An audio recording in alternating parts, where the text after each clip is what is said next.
Lines composed a few miles above Tintern Abbey on revisiting the banks of the Wee during a tour, July 13, 1798, by William Wordsworth. 5 years have passed, 5 summers with the length of 5 long winters, and again I hear these waters rolling from their mountain springs with a soft inland murmur. Once again do I behold these steep and lofty cliffs that on a wild, secluded scene impress thoughts of a more deep seclusion, and connect the landscape with the quiet of the sky. The day is come when I again repose here, under this dark sycamore, and view these plots of cottage ground, these orchard tufts, which at this season with their unripe fruits are clad in one green hue, and lose themselves mid groves and copses. Once again I see these hedgerows, hardly hedgerows, little lines of sportive wood run wild, these pastoral farms green to the very door, and wreaths of smoke sent up in silence from among the trees. With some uncertain notice, as might seem, of vagrant dwellers in the houseless woods, or of some hermit's cave, where by his fire the hermit sits alone. These beauteous forms, through a long absence, have not been to me as is a landscape to a blind man's eye, but oft, in lonely rooms,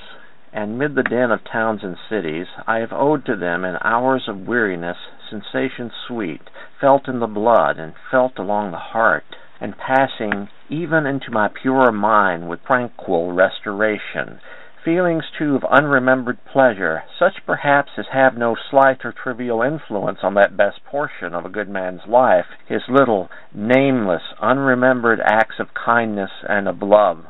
Nor less I trust to them I may have owed another gift of aspect more sublime, that blessed mood in which the burthen of the mystery, in which the heavy and the weary weight of all this unintelligible world is lightened, that serene and blessed mood in which the affections gently lead us on until the breath of this corporeal frame,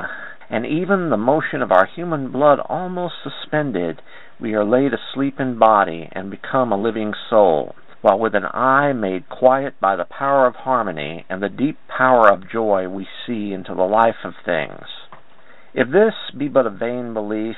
yet, oh, how oft, in darkness and amid the many shapes of joyless daylight, when the fretful stir unprofitable and the fever of the world have hung upon the beatings of my heart, how oft in spirit have I turned to thee, O sylvan Wee, thou wanderer through the woods. How often has my spirit turned to thee, and now, with gleams of half-extinguished thought, with many recognitions dim and faint and somewhat of a sad perplexity, the picture of the mind revives again, while here I stand not only with a sense of present pleasure, but with pleasing thoughts that in this moment there is life and food for future years. And so I dare to hope, though changed, no doubt, from what I was when first I came along these hills, when like a roe I bounded o'er the mountains, by the sides of the deep rivers and the lonely streams, wherever nature led, more like a man flying from something that he dreads than one who sought the thing he loved. For nature then, the coarser pleasures of my boyish days and their glad animal movements all gone by, to me was all in all. I cannot paint what then I was. The sounding cataract haunted me like a passion, the tall rock, the mountain, and the deep and gloomy wood. Their colors and their forms were then to me an appetite, a feeling and a love that had no need of a remoter charm by thought supplied, nor any interest unborrowed from the eye.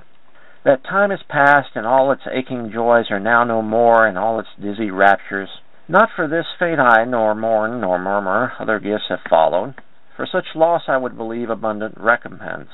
For I've learned to look on nature, not as in the hour of thoughtless youth, but hearing oftentimes the still, sad music of humanity, nor harsh nor grating, though of ample power to chasten and subdue. And I have felt a presence that disturbs me with the joy of elevated thoughts, a sense sublime of something far more deeply interfused, whose dwelling is the light of setting suns, and the round ocean, and the living air, and the blue sky, and in the mind of man, a motion and a spirit that impels all thinking things,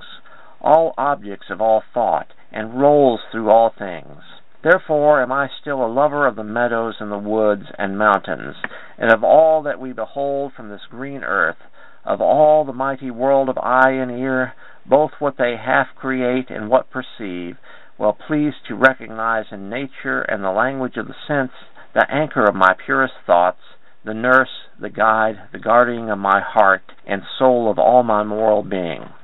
Nor perchance, if I were not thus taught, should I the more suffer my genial spirits to decay. For thou art with me here upon the banks of this fair river, thou my dearest friend, my dear, dear friend, and in thy voice I catch the language of my former heart, and read my former pleasures in the shooting lights of thy wild eyes. Oh, yet a little while may I behold in thee what I was once, my dear, dear sister. And this prayer I make, knowing that nature never did betray the heart that loved her. 'Tis her privilege, through all the years of this our life, to lead from joy to joy. For she can so inform the mind that is within us, so impress with quietness and beauty, and so feed with lofty thoughts, that neither evil tongues, rash judgments, nor the sneers of selfish men, nor greetings where no kindness is, nor all the dreary intercourse of daily life shall e'er prevail against us, or disturb our cheerful faith, that all which we behold is full of blessings. Therefore let the moon shine on thee in thy solitary walk, and let the misty mountain winds be free to blow against thee, and in after years, when these wild ecstasies shall be matured into a sober pleasure, when thy mind shall be a mansion for all the lovely forms, thy memory be as a dwelling place for all sweet sounds and harmonies, oh then, if solitude or fear or pain or grief should be thy portion, with what healing thoughts of tender joy wilt thou remember me, and these my exhortations. Nor perchance, if I should be where I no more can hear thy voice, nor catch from thy wild eyes these gleams of past existence, wilt thou then forget that on these banks of this delightful stream we stood together, and that I, so long a worshipper of nature, hither came unwearied in that service. Rather say with warmer love, oh, with far deeper zeal of holier love. Nor wilt thou then forget that after many wanderings, many years of absence, these steep woods and lofty cliffs, and this green pastoral landscape were to me more dear, both for themselves and for thy sake.